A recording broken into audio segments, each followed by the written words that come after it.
Žmogaus laimė. Nuo ko priklauso žmogaus laimė? Anksčiau maniau, kad laimė tai geras gerbūvis, graži šeima, gera sveikata, geras vyras. Bet ar iš tiesų laimė yra tik tai?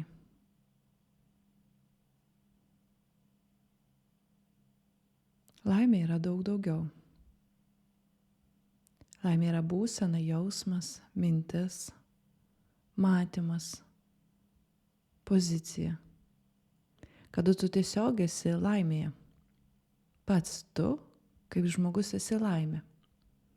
Nesvarbu, ar tave kamuoja abejonės ar dvejonės dėl kažkokio vieno ar kito aspekto, bet tu tiesiog esi savaime laimė. O kada žmogus tampa savaime laimė? Manau, tada, kada atranda save. Ta nuolat kintanti, nuolat besiskleidžianti, nuolat priverčianti susimastyti ir keisti požiūrį, bet atranda save, savo kūrybinę kibirkštį. Ir kada suvokia, kad ta kūrybinė kibirkštis yra tik dalis visos bendros kūrybos. Laimės apraiškų yra begalės daug. Bet kuo toliau, tuo laimė tampa subtilesnė. Tenka susidurti su tuom, kad kuo daugiau išminties pas žmogų išsiskleidžia, tuo vis kitaip jis suvokia tą laimės sąvoką. O dar kitaip ją patiria, ją išgyvena.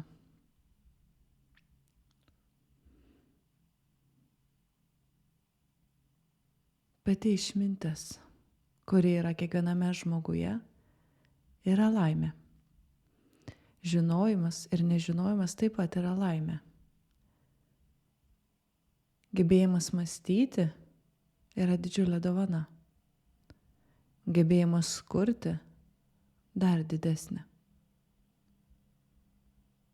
Bet laimės pojūtis, jos suvokimas ir išjautimas nuolat skiriasi.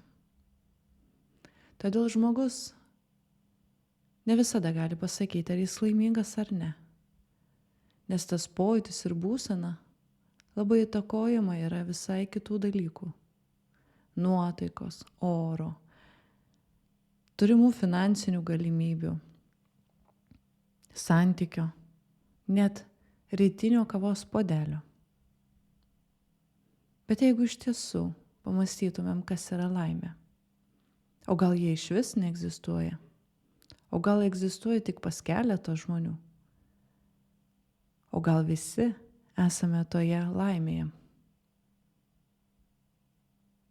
Tik ne visi ją norime pamatyti. Ir jeigu nenorime pamatyti, tai kodėl? Juk visi iš esmės ieškome jos. Visi siekiame ją suvokti, pajausti, kad ji būtų vis kuo ilgesnį laiką mumyse.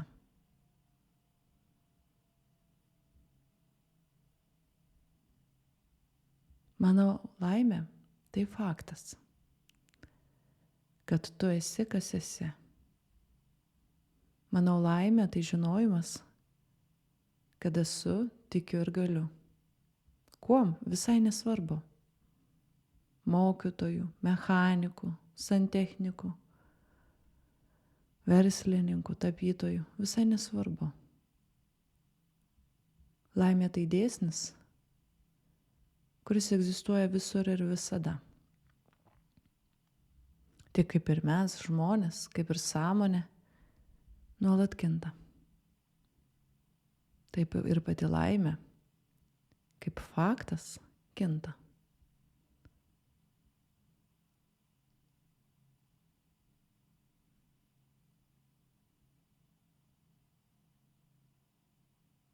Neieškok laimės. Nes jis dėsnis, kaip faktas, yra tavyje. Gal kažkaip kitaip išreiškiamas, gal mažiau pastebimas, o gal kaip tik labai stipriai reiškiantis tavo realybei. Priimk jį, suvok jį, patirk jį, gyvenk su juo. Nes kada dėsnis aktyvuojasi tavo realybėj, jis tampa tavo faktu. Pritraukia įvykius, situacijas, žmones, visa ką. Bet jeigu tavyje, arba kitaip pasakyčiau, bet jeigu tu ieškai tos laimės kito realybės lauke, kitame žmoguje, greičiausiai jos nerasi.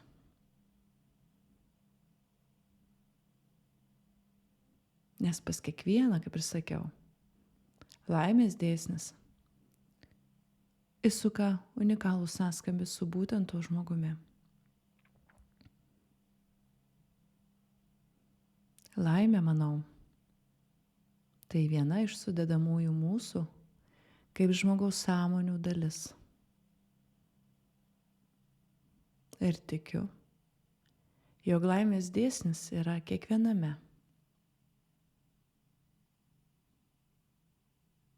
Kiekvienoj struktūroj, kiekviename žmoguje.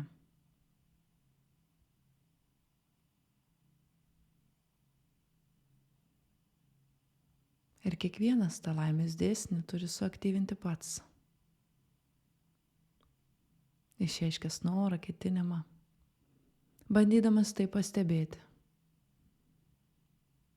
Bet net ir tada, kai pastebėsi, prisimink, jog jis kinta. Ir sekantį kartą tas laimės dėsnis tavyje įsisuks skirtingų dažnių, skirtingų pojūčių ar įvykių. Ir tau vėl teks tai patirti, tai suvokti, susiprasti. Ar ta būsena yra tikrai laimės, o gal nerimo ar įtampos? Ar tikrai tas vidinis džiaugsmas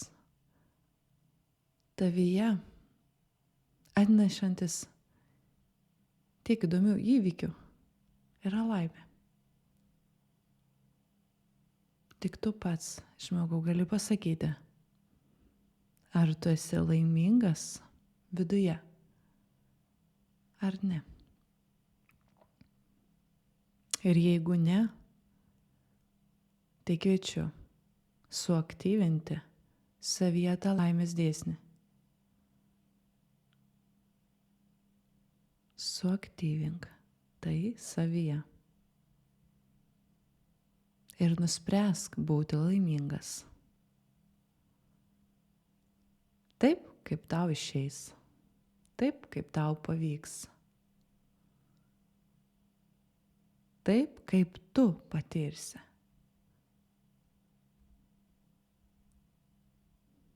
Ir tai bus tavo dalis. Tavo patyrimas, tavo suvokimas ir tavo realybė.